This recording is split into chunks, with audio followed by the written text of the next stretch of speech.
வணக்கம்.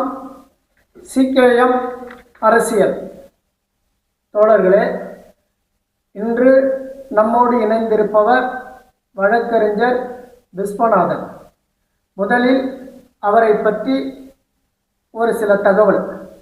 புரட்சித் தலைவர் எம்ஜிஆர் அவர்கள் ஆட்சியில் பொறுப்பேற்றவுடன் பூண்டி ஏரியை பார்வையிட சென்றார். அவருடைய ஆட்சி காலத்தில் அப்போது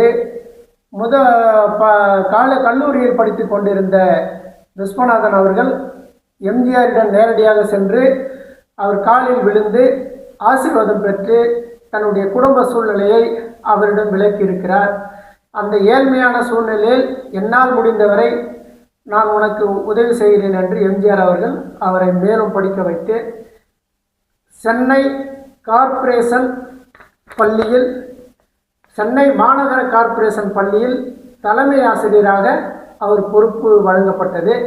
அதன் பிறகு அவர் ஓய்வு பெற்ற பிறகு வழக்கறிஞராக படித்து இப்போது சென்னை உயர்நீதிமன்றத்தில் வழக்கறிஞராக இருக்கிறார் நண்பர் விஸ்வநாதன் அவர்கள்.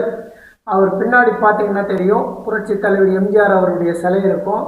அவரே பார்த்தீங்கன்னா எம்ஜிஆர் போலவே வேடம் அணிந்திருப்பார். பொது இடங்களில் அவர் எம்ஜிஆர் போலவே வேடம் அணிந்து செல்கிறார். என்ன காரணம் என்று கேட்டதற்கு, நான் எம்ஜிஆரால் வளர்த்தெடுக்கப்பட்ட தொண்டன், ஆகவே அவர் மறைந்தாலும் அவருடைய நினைவு சின்னங்கள் மறையக்கூடாது என்பதற்காகவே நான் அவரை போலவே வேடமணிந்து பொதுமக்கள் மத்தியில் பங்கேற்கிறேன். நான் இருக்கும் வரை இந்த நிலையில்தான் எம்ஜிஆருடைய நினைவுகளை மக்கள் மத்தியில் நான் ஒவ்வொரு நாளும் நினைவுபடுத்தி கொண்டே இருப்பேன், புரட்சித் தலைவர் எம்ஜிஆரை அப்படின்னு சொல்கிறாரு. இப்போ ரெட்டையால சின்னம் பார்த்தீங்கன்னா எம்ஜிஆர் அவர்களுக்கு அடுத்து செல்வி ஜெயலலிதா அம்மையார் அவர்கள் ஆட்சி செஞ்சுருக்காங்க. இப்போ எடப்பாடி பழனிசாமி அவர் செயலாளராக இருக்கார். இந்த சூழ்நிலையில் இன்னைக்கு ரெட்டையலுடைய நிலை இப்படி இருக்குது. 2ஆம் 3ஆம் பிரியக்கூடிய காலகட்டத்தில் அவர்கிட்ட அந்த ரெட்டையலை பற்றி கேட்க வந்திருக்கிறோம். சார் வணக்கம். வணக்கம்.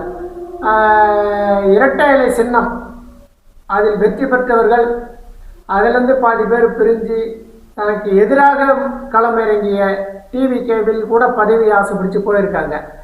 ஆனால் இனி இந்த இரட்டை இலை இவங்கெல்லாம் ஒருங்கிணைச்சு பயணிக்க முடியுமா அல்லது காணாமல் போகுமா? இரட்டை இலை எப்பவுமே காணாமல் போகாது. என்ன சொன்னால் மக்கள் மத்தியில் இரட்டை இலை சின்னன்றது தேர்தல் எடுத்தாலே அந்த தேர்தலில் ஒரு கட்சியினுடைய சின்னம் ரொம்ப ரொம்ப முக்கியம். அது மாதிரி ஒவ்வொரு கட்சிக்கும் ஒரு ஞாபகத்தை ஒரு சின்னத்தை வச்சுக்கிறாங்க. ஆனால் இந்தியாவிலேயே எல்லா மாநிலங்களை விட தமிழகத்தில் அதிமுக ஆட்சி, அதாவது எம்ஜிஆர் 1972 இந்த கட்சி ஆரம்பித்த பிறகு ரெட்டாலை சின்னத்தில் திண்டுக்கல்லில் முதலாக கேண்டிடேட் மாயத்தேவர். அந்த இடைத்தேர்தலில் திமுக எதிர்த்து தான் வெற்றி பெறாரு. அதுக்கப்புறம் கோயம்புத்தூரில் இடைத்தேர்தல் எம்எல்ஏ சட்டமன்ற இடைத்தேர்தலில் அரங்கநாயகன் எம்எல்ஏ அவர் வெற்றி பெறாரு. இந்த ரெட்டாலை சின்னம் மக்கள் மத்தியில் இன்றைக்கும் அவர் மறைஞ்ச பிறகும் அந்த அதிமுக கட்சி பேர் ஞாபகம் இருக்கோ இல்லையோ, அவர் உருவாக்கி அந்த ரெட்டையில சின்னம்ன்றது மக்கள் மத்தியில், ஏன்னா கட்சியினதோட ஈஸியாக கை காமிச்சிடுறாங்க. ரெட்டையில இப்படி இருக்கன்ற மாதிரி சொல்கிறாங்க. நான் கல்லூரி படிக்கிற காலத்தில் கட்சியில் அதிமுகவில் ரொம்ப ரொம்ப ஈடுபாடு உண்டு.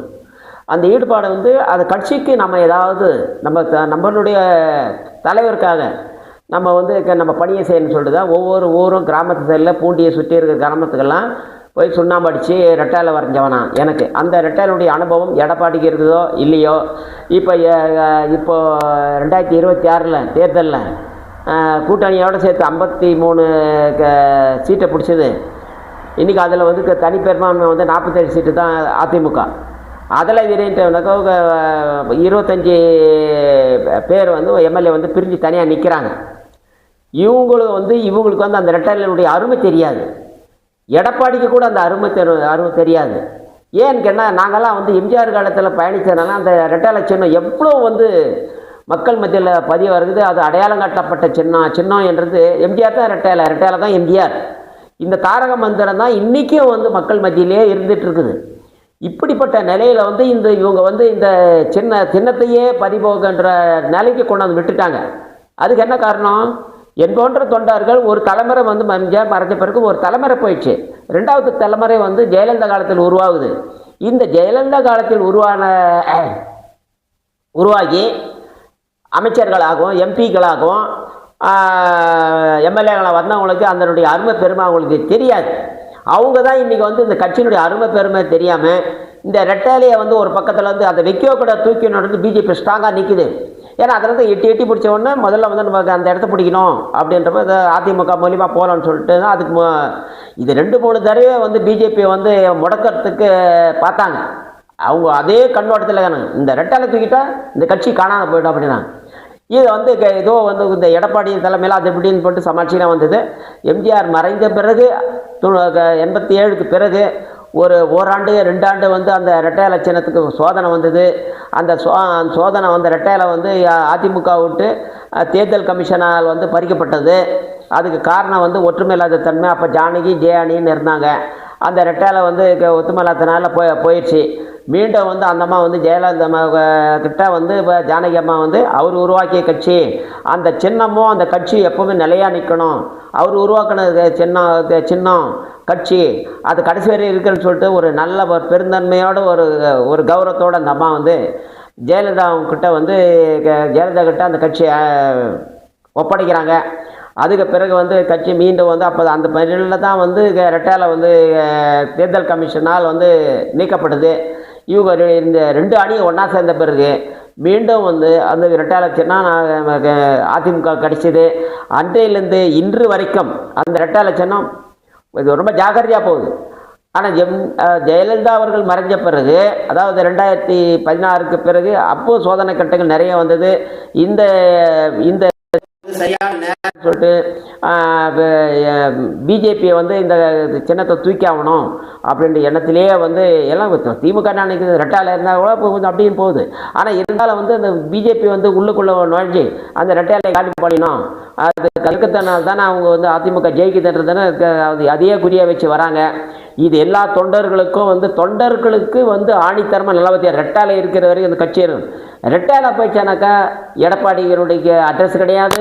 இந்த 25 எம்எல்ஏ பிரிஞ்சு நிற்கிறாங்களா அவங்கள அட்ரஸும் தெரியாது. கட்சி வந்து நடுரோட்டை நிற்கிற மாதிரி ஆகிடும். அந்த கட்சி அந்த ரெட்டையாலை சின்னம் அதிமுக கையில் இருக்கிற வரைக்கும் அது மரியாதை. சின்னம் போயிடுச்சானாக்கா அதுக்கப்புறம் அந்த கட்சியை வந்து யாரும் நினைக்க மாட்டாங்க. தொண்டர்களும் மன வருஷப்பட்டு அதை பிரிஞ்சு அப்படியே வந்து போகிறதுக்கும் வாய்ப்பு இருக்குது. இப்போ புரட்சித் தலைவர் எம்ஜிஆர் அவர்கள் உருவாக்கிய இரட்டை இலை சின்னம், அதில் பார்த்தீங்கன்னா இப்போது சசிகலா அம்மா ஒரு பக்கம், இபிஎஸ் ஒரு பக்கம், ஓபிஎஸ் ஒரு பக்கம், எல்லாரும் பதவி ஆசை பிடிச்சி வர மாதிரி தானே தெரியுது.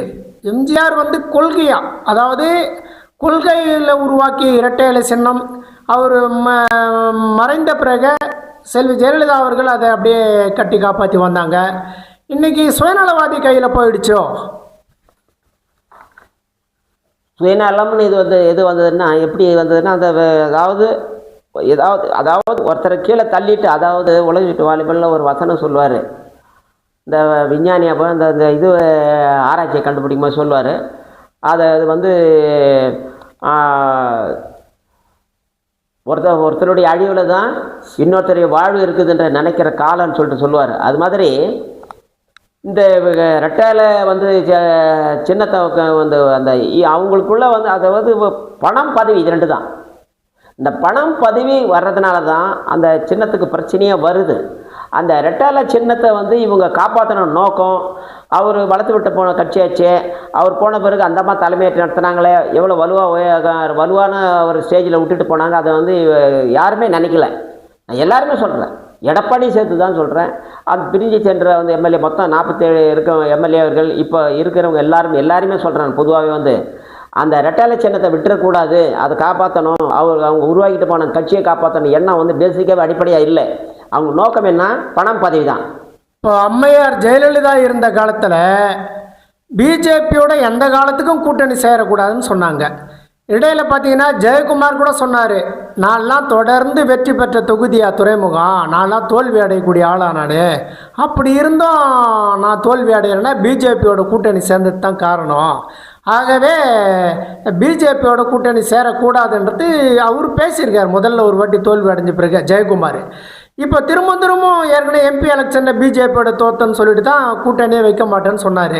இப்போ எப்படி திரும்ப எடப்பாடி பழையபடி பிஜேபியோட கூட்டணி போகிறாரு, என்ன காரணம்? ஜெயலலிதா அம்மையார் இருக்கும்போது சொன்னாங்க, எனக்கு பின்னால் 100 ஆண்டுகளுக்கு இந்த அதிமுகவை அழிக்க முடியாதுன்னு சொன்னாங்க. கட்சியை வச்சு எதை சொன்னாங்கன்னா இந்த ரெட்டை சின்னத்தை வச்சு தான் சொன்னாங்க. ஸோ அப்போ அந்த சின்னனுடைய அருமை பெருமை அவங்களுக்கு தெரிஞ்சிருக்குது. இது இவங்களுக்கு இருக்கிறவங்களுக்கு இன்றைக்கி பதவி பணம் இருக்கணும், அதை பற்றி அவங்களுக்கு தெரியல. இந்த ரெட்டை சின்னம்ன்றது அந்தம்மா அந்த ரெட்டை சின்னம் இருக்கிற வரைக்கும், அந்தம்மா உயிருடன் இருக்கிற வரைக்கும் அந்த சின்னத்தை காப்பாற்றிட்டு வந்தாங்க.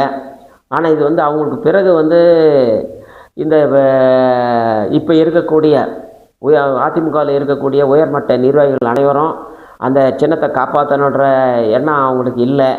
அவங்க சொன்னதெல்லாம் மறந்துட்டாங்க.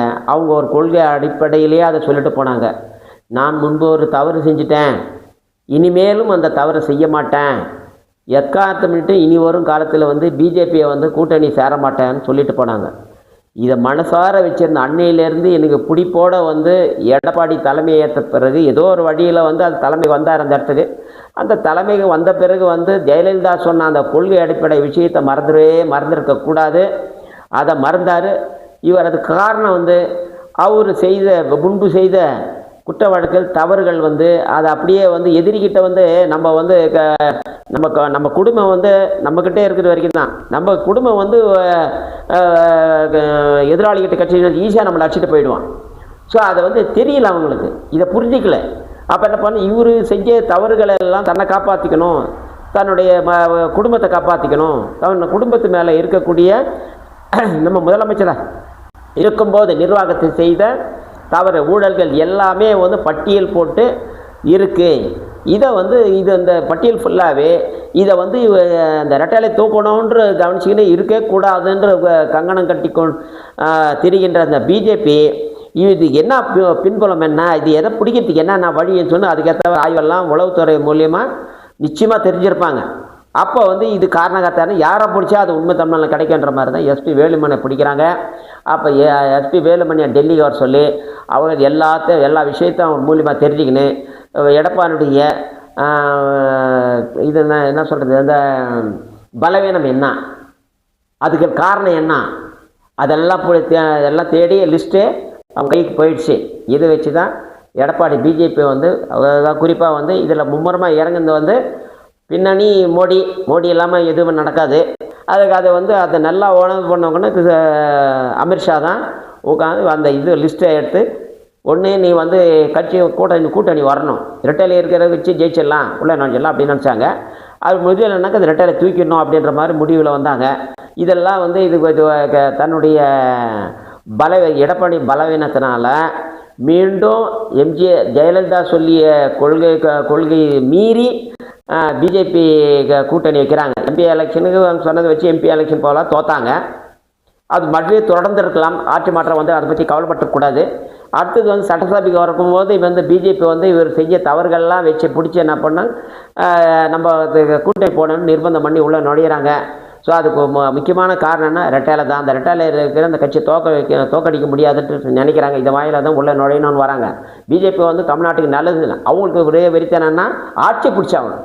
நமக்கு தேவை ஆட்சி, ஒரு பவர், ஒரு எம்பவர், அதாவது சர்வாதிகார ஆட்சி வேணும்னு பிஜேபி நினச்சி தான் அந்த ரெட்டையில கூட கூட்டணி வைக்கணும்னு போகிறாங்க. இதை கூட்டணி வந்தது மக்களுக்கு அதை பிடிக்கல. ஆயிரம் இருந்தாலும் தேர்தல் வரும் காலத்தில் ஜெயலலிதா அவருடைய காலத்திலையும் சரி, புரட்சித்தலைவர் எம்ஜிஆர் காலத்திலையும் சரி, தொண்டர்களுடைய ஒட்டுமொத்தமான எண்ணங்களை முதல்ல கேட்டு அறிவார். உளவுத்துறை மூலியமாக தொண்டர்கள் என்ன நினைக்கிறாங்க, நம்ம இந்த கூட்டணி நல்லதுன்னு நினைக்கிறாங்களா, நமக்கு கட்சிக்கு பலமாக இருக்கும்னு நினைக்கிறாங்க, இதெல்லாம் உளவுத்துறை மூலியமாகவும் பொதுமக்கள் வாயிலாக வந்து அந்த நிகழ்வெல்லாம் கேட்டு அதுக்கேற்ற மாதிரி தான் கூட்டணி அமைப்பாங்க. எம்ஜிஆர் அப்படி தான் பண்ணார், அதே மாதிரி ஜெயலலிதாவும் பண்ணாங்க. ஆனால் அதெல்லாம் வந்து இவருக்கு தொண்டர்களையும் பற்றி கவலை கிடையாது, மக்களை பற்றியும் கவலை கிடையாது. இவருக்கு சிந்தனையெல்லாம் குடும்பத்தை எப்படியாவது காப்பாற்றின்னு சொல்கிறது அந்த கட்சியை கொண்டு போய் இங்கே பிஜேபி இந்த மத சார்பு எண்ணத்தினுடைய கூட்டணி போகிறாங்க. நன்றி சார்.